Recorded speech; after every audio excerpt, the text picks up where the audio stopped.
إن الذين آمنوا والذين هادوا والنصارى والصابئين من آمن بالله واليوم الآخر وعمل صالحا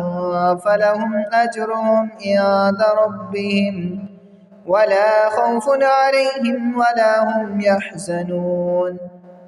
وإذا أخذنا ميثاقكم ورفعنا فوقكم الطور خذوا ما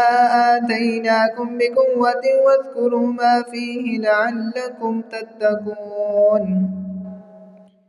ثم توليتم من بعد ذلك فلولا فضل الله عليكم ورحمته لكنتم من الخاسرين ولقد علمتم الذين اعتدوا منكم في السبت وقلنا لهم كونوا قردة خاسعين فجعلناها نكالا لما بين يديها وما خلفها وموعظة للمتقين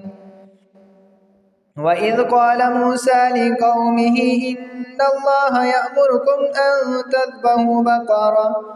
قالوا وتتخذنا هزوا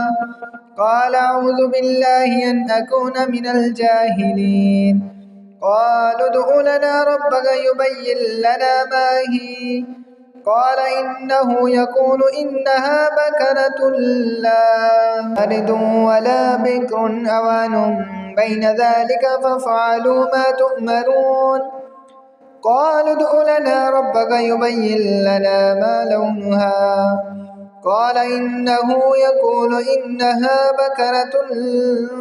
صفراء فاكهة لونها تسر الناظرين قالوا ادع لنا ربك يبين لنا ما هي إن البكرة شابه علينا وإنا إن شاء الله لمهتدون قال إنه يقول إنها بكرة لا ذلول تثير الأرض ولا تسقي الحرث مسلمة لا شية فيها قالوا الآن جئت بالحق فذبحوها وما كادوا يفعلون